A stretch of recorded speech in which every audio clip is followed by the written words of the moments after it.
So next what we are going to learn is linear demand curve or point method. So now every one of us knows demand curve slopes downward from left to right. Okay, so सबसे पहले हम demand curve draw करते हैं. यदि आपको याद है जो बात मैंने बताई थी प्राइस इलास्टिसिटी, तो 5 तरह का इलास्टिसिटी हमने किया था. वो 5 इलास्टिसिटी क्या थे? इन्फिनिटी, ठीक है, इन्फिनिटी हाईएस्ट पॉइंट, 1 मिडिल वाला पॉइंट और 0 सबसे नीचे वाला पॉइंट. फिर इन्फिनिटी और 1 के बीच में ग्रेटर देन 1 और 1 और 0 के बीच में लेस देन 1. सो वो कैसे हम ड्रॉ करते हैं वो हमको देखना है. तो लीनियर डिमांड कर्व या पॉइंट मेथड का ग्राफ कैसे होता है? This is your origin. हमेशा नीचे वाला लाइन एक्स एक्सिस, ऊपर वाला line y axis, and x axis पे हमेशा क्वांटिटी डिमांडेड आती है, क्वांटिटी आती है, quantity demanded, and y axis पे हमेशा प्राइस इन रुपीस आता है, price in rupees.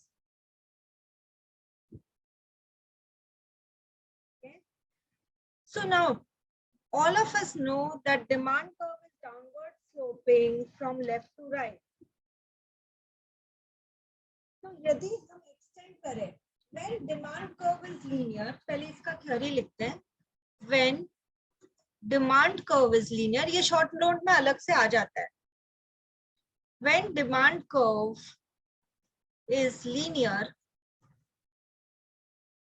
linear straight line. हाँ, मैं मेरे लैपटॉप में स्क्रीन नहीं देख पा रहा, तो फोन से ज्वाइन कर सकता हूँ. हाँ. When demand curve is linear, that is straight line, we extend the demand curve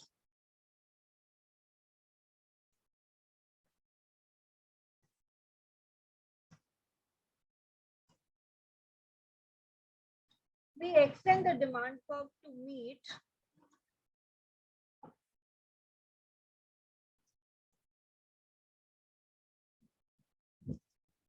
when demand curve is linear, that is straight line, हम उसको extend कर रहे हैं to meet y axis. किस पॉइंट पे मैं अभी बताती हूँ. at point, पहले हम ड्रॉ कर लेते हैं. चलो, सो यदि मैं एक लीनियर डिमांड कर्व ड्रॉ करती हूँ ऐसे x और y एक्सिस को जोड़ते हुए, ठीक है, तो जहां पर ये मिला है, y एक्सिस को मिला है, उसको मैं पॉइंट A नाम दे देती हूँ, और जहां पर ये x एक्सिस को मिला है उसको मैं पॉइंट B नाम दे देती हूँ. सो when demand curve is linear, that is straight line, we extend the demand curve to meet y axis at point A and x axis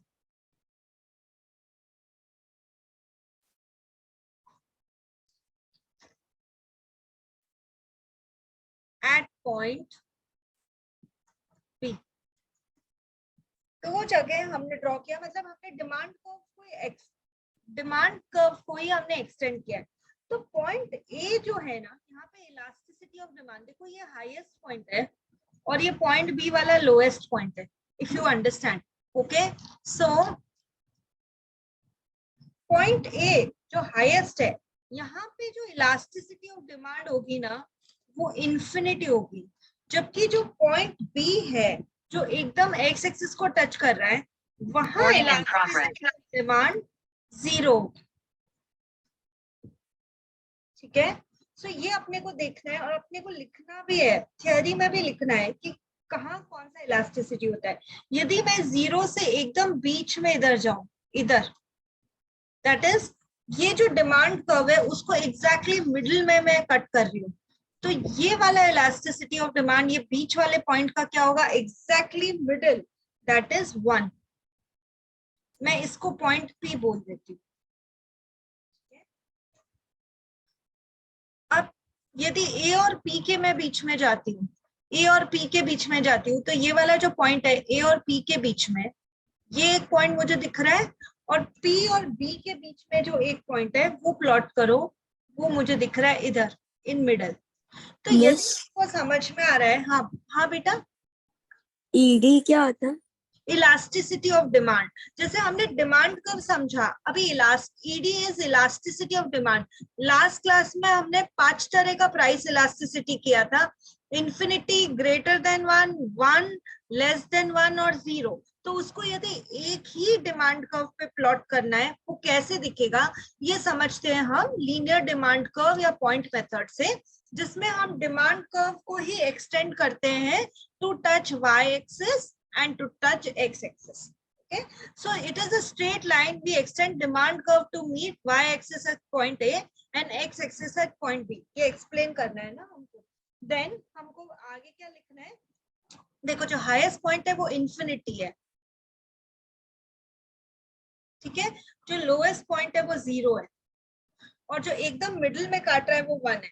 तो अब A और P के बीच में जो पॉइंट है, इंफिनिटी और 1 के बीच में, मतलब वो इंफिनिटी भी नहीं है और 1 जितना कम भी नहीं है, बीच में। तो यहाँ पे इलास्टिसिटी ऑफ डिमांड क्या होगी, यदि मैं इस पॉइंट का नाम दे दूं P2, तो यहाँ पे इलास्टिसिटी ऑफ डिमांड क्या है, ED इज ग्रेटर देन 1। और यदि मैं P और B के बीच का पॉइंट दे दूं, इसको मैं बोल देती हूँ P1, तो 1 से तो थोड़ी कम है, लेकिन 0 से तो थोड़ी ज्यादा है, P1। तो ये इलास्टिसिटी ऑफ डिमांड क्या होगी, P1 जो पॉइंट है, elasticity of demand is less than 1। तो 5 तरह का elasticity, infinity that is here, greater than 1, 1 less than 1 और 0। तो हमको यही ग्राफ बनाना है और यही हमको डिपिक्ट करना है। देखो अभी देखो, जैसे कि A है, तो A के नीचे यदि ग्रेटर देन 1 है, मतलब इसका प्राइस कहीं यहाँ आया होगा और क्वांटिटी कहीं इधर आया होगा। यदि 1 है तो प्राइस नीचे गिरा होगा, राइट, तो प्राइस कहीं इधर आया होगा, क्वांटिटी इधर, क्वांटिटी बढ़ा, प्राइस गिरा, और प्राइस गिरा P1 पॉइंट इधर, तो ये इधर आया क्वांटिटी। तो इसमें हमको क्या लिखना है, price elasticity of demand eight x axis कितना है, 0, एंड एट वाई एक्सिस जो वो टच कर रहा है वो कितना है, इंफिनिटी। तो लिखो आप price elasticity of demand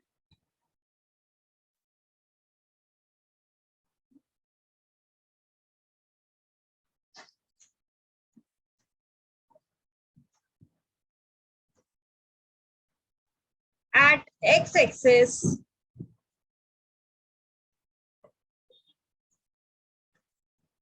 is 0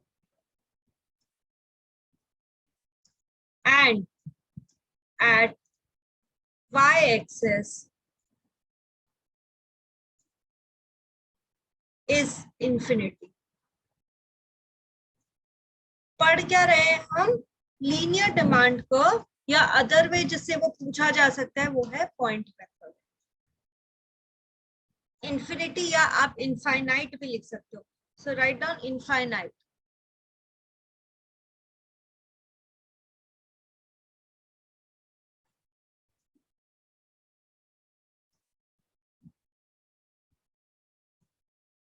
Elasticity of demand will be different at different points, ठीक है।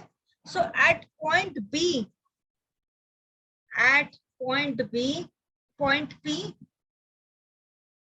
elasticity is unitary और 1। तो at point P हम क्या बोलेंगे, जो 1 elasticity होती है ना, जो मिडल वाला पॉइंट है, ये जहां पे 1 elasticity है, उसको हम क्या बोलते हैं, at point P demand is unitary elastic, demand is unitary elastic।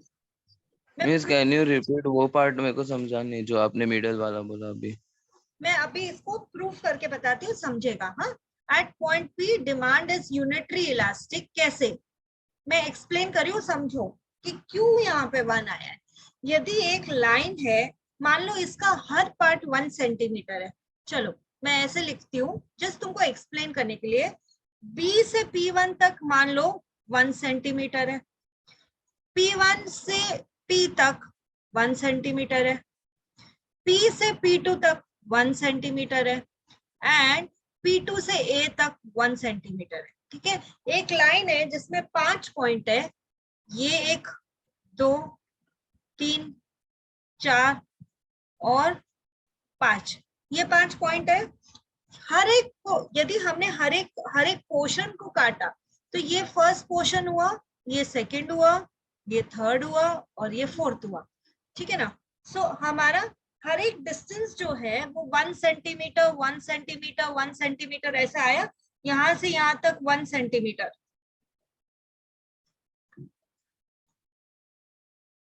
ठीक है, 0 से लेकर यहाँ तक का पॉइंट जो है वो 1 सेंटीमीटर हो गया।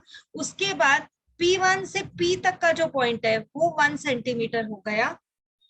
ओके, फिर P से P2 है वो 1 सेंटीमीटर हो गया। तो बेसिकली हर एक डिस्टेंस 1 सेंटीमीटर है। वापस एक बार प्लॉट करके बताती हूँ। देखो, ये वाला जो पार्ट है 0 से लेस देन 1, ये 1 सेंटीमीटर है। लेस देन 1 से 1, ये भी पार्ट 1 सेंटीमीटर है। 1 से ग्रेटर देन 1, ये भी पार्ट 1 सेंटीमीटर है। एंड ग्रेटर देन 1 से इंफिनिटी, ये पार्ट भी 1 सेंटीमीटर है। तो जो इसका मिडिल पॉइंट है वो ED इज इक्वल टू 1, ये मिडिल पॉइंट हुआ, ED इज इक्वल टू 1।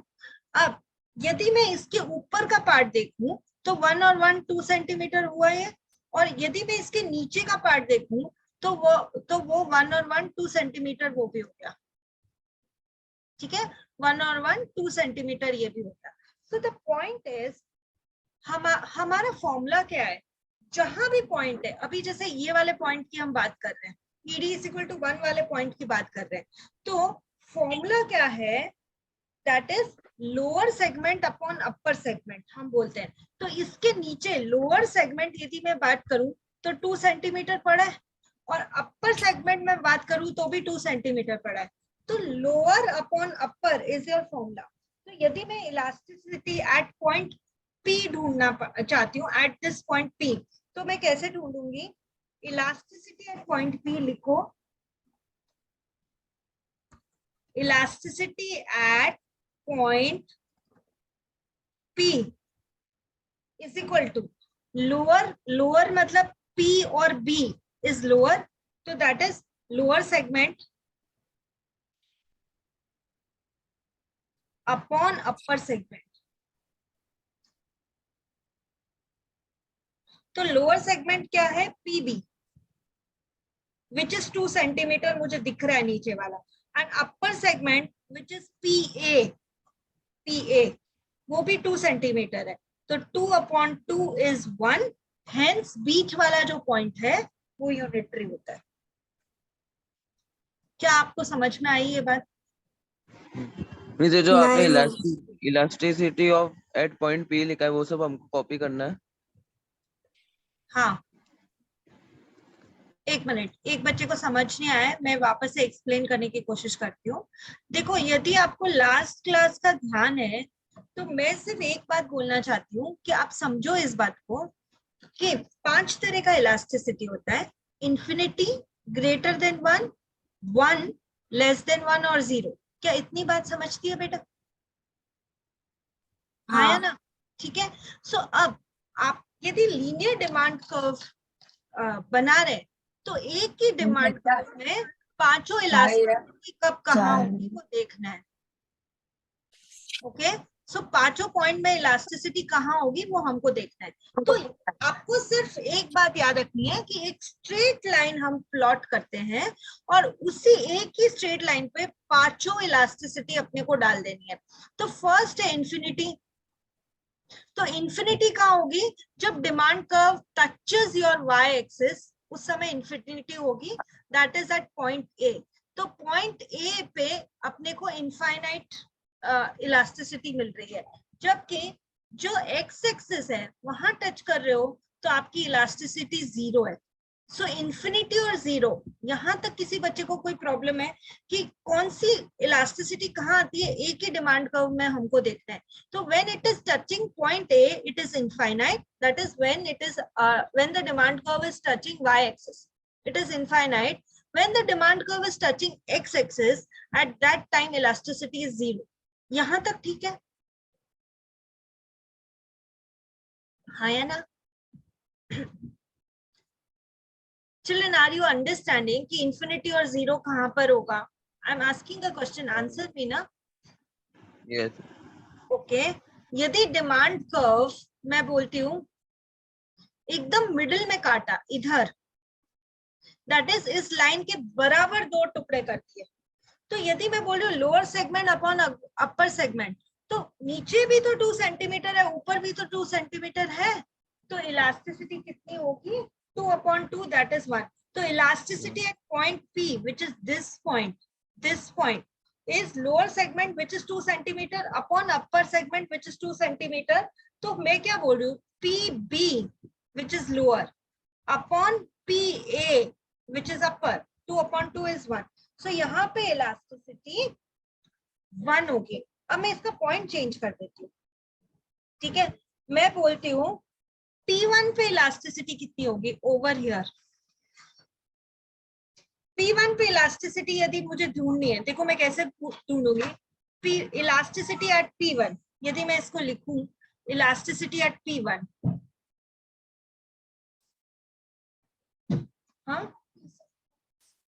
हाँ आपको कैलकुलेशन करके बताना है.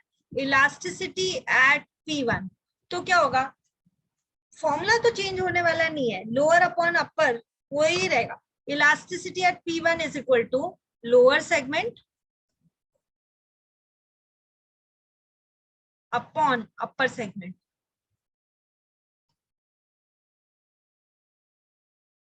सो यदि हर एक पार्ट 1 सेंटीमीटर का है, तो यदि मेरा पॉइंट ही क्वेश्चन का P1 है, तो मेरे पास लोअर सेगमेंट P1 से B 1 सेंटीमीटर ही बचा. तो दैट इज, यदि मैं P1B बोलूं इज इक्वल टू P1 से B, that is lower segment, और अपर सेगमेंट कितना हो गया? P1 से लेकर ऊपर तक जाओ A तक, P1A. तो P1B यदि 1 सेंटीमीटर है तो P1B कितना होगा? 1. ये देखो, ये वाला एक तो हुआ 1, देखो ये एक 1 हुआ, ये एक और 1 2 हुआ, और ये एक और 1 3 हुआ, ठीक है? और जो नीचे वाला था वो एक अकेला 1 था. तो लोअर क्या बना? P1 to B is lower, और ऊपर 3 आ गए. सो 1/3 मैं बोलूंगी. सो दैट विल बी 1/3 कितना होता है? तुम कैलकुलेट करो. 1/3 तो ना यहाँ पर कितना हो रहा है? Is equal to 0.33. यदि ये 0.33 हो रहा है तो इसका मतलब ये 0 से बड़ा है. ये वाला 0.33 0 से तो बड़ा है, तो ED इज ग्रेटर देन 1, और 1 से ये कम है, सो ED इज लेस देन 1. तो यदि यहाँ पे मुझे इलास्टिसिटी ढूंढनी होती तो वो 1/3 दैट इज 0.33 आएगा. समझा? ओके. अब मैं आपको काम दे रही हूँ कि आप जरा मुझे P2 पे इलास्टिसिटी ढूंढ के बताना.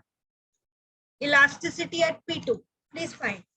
फॉर्मूला तो वही सेम ही होने वाला है. इलास्टिसिटी एट P2, किसी भी पॉइंट पे इलास्टिसिटी ढूंढना है, lower segment upon upper segment.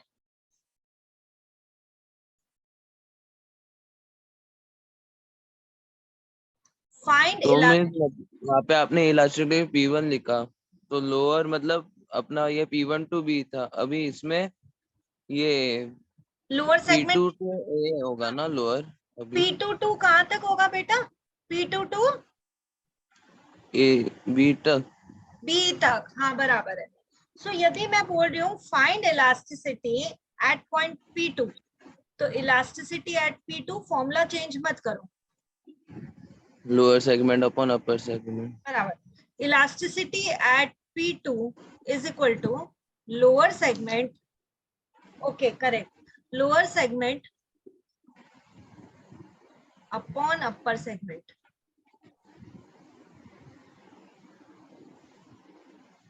ठीक है, lower segment upon upper segment. अब यदि मैं लोअर सेगमेंट देखने जाऊं तो लोअर सेगमेंट यहाँ पे क्या है, P2 से लेकर B लोअर सेगमेंट है। तो यदि मैं लिखना चाहूँ इसको, P2 से लेकर B तक लोअर सेगमेंट है, और अपर दैट इज यदि मैं मार्क करूं लोअर सेगमेंट तो मुझे कहाँ कहाँ दिख रहा है, लोअर सेगमेंट दिख रहा है मुझे इधर, ये भी लोअर, ये भी लोअर, ये भी लोअर, क्योंकि पॉइंट मैंने जो चूज किया है वो है P2। तो ये सब लोअर सेगमेंट है P2 से लेकर B। तो फिर अपर क्या हुआ भाई, अपर तो सिर्फ यही बचा ना, ये अपर सेगमेंट है, दैट इज A, वो अपर सेगमेंट हो गया, है ना। सो P2 से लेकर A अपर सेगमेंट। सो यदि एक पार्ट 1 सेंटीमीटर है तो लोअर में 3 पार्ट हुए, तो वो हुआ 3 सेंटीमीटर, और अपर सेगमेंट एक ही हुआ 3/1। 3, we can say that 3 is greater than 1 but less than infinity. Hence we are proving कि ED is greater than 1 at this point. तो to sum up, in linear method आपको क्या क्या ध्यान रखना है while presenting your answer. See, 5 points है, all 5 points on same demand curve. कौन से points है? Infinity greater than 1, 1 less than 1 and 0. 5 points. ठीक है, अब एकदम y एक्सिस को टच करते हुए जो पॉइंट है वो हुआ इंफिनिटी, एकदम x एक्सिस को टच करता हुआ पॉइंट है वो हुआ 0, मिडल में एकदम जिसमें लोअर और अपर इक्वल हो जाते हैं वो हुआ 1। यहां तक आई थिंक अब समझ में आया होगा। y एक्सिस को टच करता इंफिनिटी, मिडल वाला 1, एकदम नीचे वाला 0। 1 और इंफिनिटी के बीच में ग्रेटर देन 1, 1 और 0 के बीच में लेस देन 1। सो ये होता है आपका लीनियर मेथड, और इसका फॉर्मूला याद करने का भी तरीका बताती हूँ। देखो जनरल जो बच्चे होते हैं, मैं मजाक में बोल रही हूँ, जनरल जो बच्चे होते हैं क्लास में, कोई भी बच्चे वो ऐसे सीधे खड़े रहेंगे, ठीक है, उनका अपर ऊपर है और लोअर नीचे है, मेरी क्लास के बच्चे, ओके, वो तो कुछ डिफरेंट ही करेंगे ना। तो वो कैसे खड़े रहेंगे, ऐसे शीर्षासन, उल्टा हेड स्टैंड। सो लोअर ऊपर रखना और अपर नीचे रखना, और ऐसे भी याद करो, पहले एल आता है तो एल को ऊपर लिख दो, और अपर यू नीचे आता है उसको नीचे लिख दो। तो lower segment upon upper segment, okay. इसका प्रैक्टिकल क्वेश्चन नहीं आता, बट यदि सब इसी का शॉर्ट नोट आया है लीनियर डिमांड कर्व का, तो ये एग्जाम्पल्स देके आपको एक्सप्लेन करना पड़ेगा with the graph. Now is it clear children, क्या अभी समझ में आया आपको लीनियर डिमांड कर्व? हाँ मिस, ओके, ओनली एक मिस एक कॉपी कर रहा हूँ, एक सेकंड।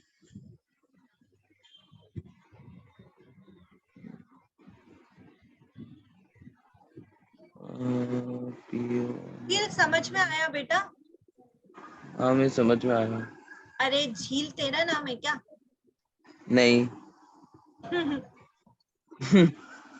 बस थोड़ा समझ आया, थोड़ा मैं फिर से वीडियो देख लूंगी। ठीक है, देखना, नहीं समझ में आएगा प्लीज मुझे बोलना कि मिस नहीं आया, वापस समझाओ, मैं समझाऊंगी, ओके जी। ओके। तो ये हम एक ग्राफ की बात कर रहे थे। मैं जस्ट आपको एक पास पेपर का क्वेश्चन कराती हूँ, ऑल्दो मैंने कराया है इलास्टिसिटी, बट वो पेपर में क्या कर सकते हैं, they can draw and they can ask you what type of elasticity is that. So I will draw फटाफट, you have to identify. और यदि आप आइडेंटिफाई नहीं कर पा रहे मीन्स आपने लास्ट क्लास को रिवाइज नहीं किया था, तो वो आपको करना जरूरी है। नहीं किया कोई बात नहीं, अब कर, ओके। सो मिस मैं लास्ट क्लास नहीं था। अरे मुझे पता है, तो वीडियो दिया ना मैंने, ओके। अभी देखो, I am making a graph, I am making 4 graphs and you have to find the elasticity of it, okay?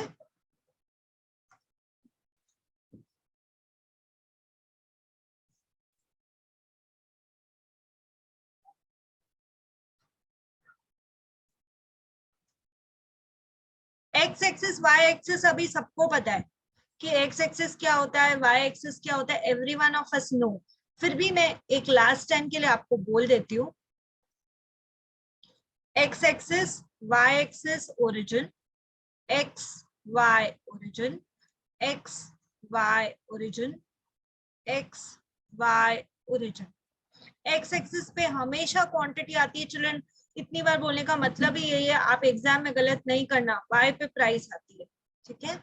So my first question is, if DD demand curves looks like this, that is, ऐसा जो straight line होता है उसको हम vertical बोलते हैं. Vertical line which is parallel to your y-axis, so you have to write in chat box इसका elasticity कैसा होगा.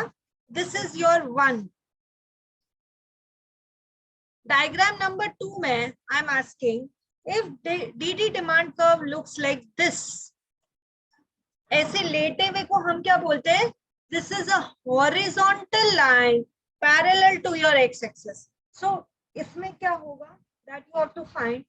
Then एक डिमांड कर्व यदि मैं ऐसे बना दूं, DD demand curve, that you can see that it is a little steep demand curve, and एक डिमांड कर्व मैं ऐसे बना देती हूँ. This you can see that it is a flatter demand curve. ये steep है, फटाफट गिर रहा है, ये flatter है. तो मैंने लास्ट क्लास में 2 बच्चों का एग्जाम्पल लेके बताया था. एक तो आयमाजिका की स्लाइड है, स्टीप जल्दी से नीचे गिर के आ जाता है, और एक फ्लैट है, धीरे धीरे बच्चा झूल के नीचे आता है. So my question is, in diagram number 1 elasticity का साइन क्या होगा, ED is equal to what? Whenever the demand curve is vertical parallel to y-axis, दिख रहा है यहाँ पे parallel to y-axis. मीन्स मैं आंसर करूं? ओके बोलो. मीन्स ये जो आपने पहला ये थर्ड वाला जो है स्टीप वाला, वो होगा ये अपना ED ग्रेटर देन 1. फर्स्ट पूछा, फर्स्ट का आंसर करो, सबसे पहले फर्स्ट का आंसर करो. मीन्स अलाइन उसका ED ग्रेटर देन 1 होगा ना? नहीं, ये जो ये वाला देखो, जो एकदम 2 चीज है, प्लीज याद रखो. 2 जगह हम वर्ड यूज करते हैं परफेक्टली, परफेक्टली. सो यदि पैरेलल लाइन है which is parallel to your y-axis, so इसका साइन हमेशा 0 होगा. you just this doesn't change at all. P price है तो भी क्वांटिटी डिमांडेड Q ही रखा, प्राइस बढ़ के P1 हुआ तो भी क्वांटिटी डिमांडेड Q ही है, प्राइस घट के P2 हुआ तो भी क्वांटिटी डिमांडेड Q ही है. वो प्राइस चेंज को रिस्पॉन्ड ही नहीं कर रहा. तो यहाँ पे इलास्टिसिटी इज 0, और इसको हम बोलते हैं perfectly inelastic. Perfectly inelastic. Okay inelastic. Okay मैं समझ गया. अब सेकंड वाला, हाँ बेटा सेकंड वाला अब आप समझो. The line which is parallel to x-axis, parallel to x-axis,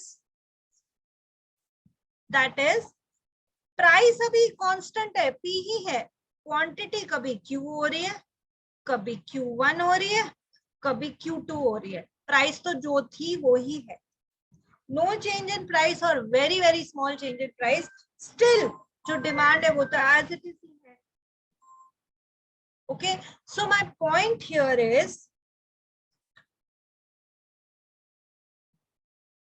यहां पर जब प्राइस सेम रहती है और तो भी क्वांटिटी डिमांडेड चेंज होती रहती है, that time elasticity of demand is what?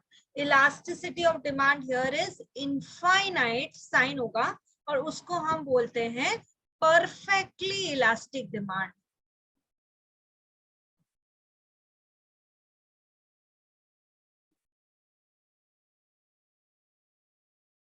Okay, एकदम जो 1 होता है उसको यूनिटरी बोलते हैं. वो मैंने डायग्राम अभी इधर बनाया नहीं, पर यदि ED इक्वल टू 1 है तो उसको हम बोलते हैं यूनिटरी इलास्टिक डिमांड. सो 2 परफेक्टली होता है, एक यूनिटरी होता है और दो स्टार्ट होता है रिलेटिवली से। तो अब बचा क्या, दो ही तो बचा है, relatively elastic, relatively in elastic, है ना। अब मैं आपको पूछ रही हूँ, मैंने आपको कोई टेक्निक दिया था लास्ट क्लास में, यदि वो जल्दी से नीचे गिर जाता है तो हम उसको मानते हैं जो स्टीप है, आई मैजिका की स्लाइड है। और मैंने एग्जाम्पल दिया था, ईशा शेट्टी आई मैजिका की स्लाइड पे बैठी और जल्दी से लेस देन 1 मिनट वो नीचे स्लाइड करके आ गई। तो इसका ईडी कितना होगा, जो स्टीपर है उसका ईडी कितना होगा मुझे जानना है। ईडी इज लेस देन 1, क्योंकि लेस, और याद कैसे किया था, लेस देन 1 मिनट में बच्चा आया, स्लाइड किया आई मैजिका का नीचे आ गया, less than 1 minute, because it is steep. तो ये मैंने याद रखने का आपको तरीका बताया था। एंड उसके बाद यदि आंसर नहीं आ रहा, मतलब there is no revision, only I am teaching, self study नहीं है क्लास में। सो अभी कर लेना, ओके।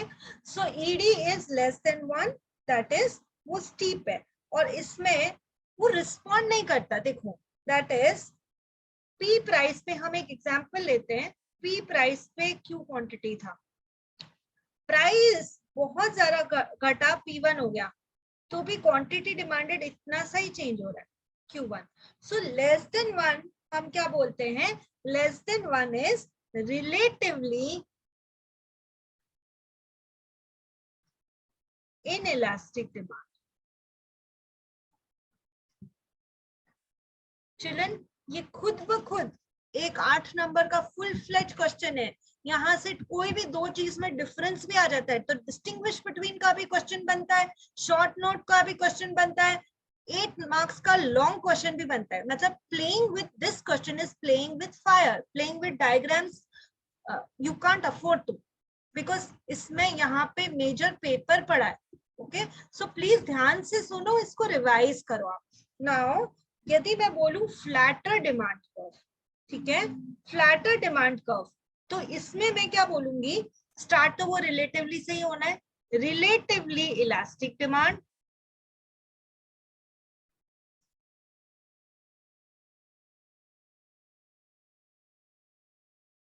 ठीक है।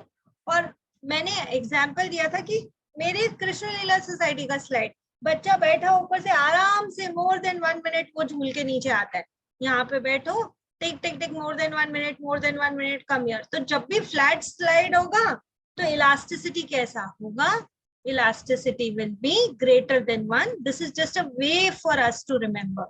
So ED, elasticity of demand, is greater than 1. ठीक है, और इसको क्या बोलेंगे हम, रिलेटिवली इलास्टिक डिमांड। और हम प्रूव भी कर सकते हैं, देखो पी प्राइस पे यदि क्यू क्वांटिटी है, पी प्राइस पे क्यू क्वांटिटी, अब प्राइस चेंज हो गई और प्राइस हुई आपकी से थोड़ा सा प्राइस कम हो गया, P1 हो गया, ठीक है, थोड़ा सा प्राइस चेंज हुआ है। देखो क्वांटिटी डिमांडेड कितना चेंज होता है, जाके यहाँ मिलता है Q1। तो little change in price, that response quantity demanded responds more than the change in price। तो मतलब जब वो रिस्पॉन्ड कर रहा है चेंज को तो वो इलास्टिक है, जब वो रिस्पॉन्ड ही नहीं करता खड़ा रहता है तो वो इनइलास्टिक है। सो थोड़ा सा प्राइस में चेंज हुआ तो क्वांटिटी डिमांडेड देखो कितना चेंज हो गया, तो that is relatively elastic demand. So let's revise it, very very important topic, ध्यान दो इधर क्या बोल रही हूँ मैं।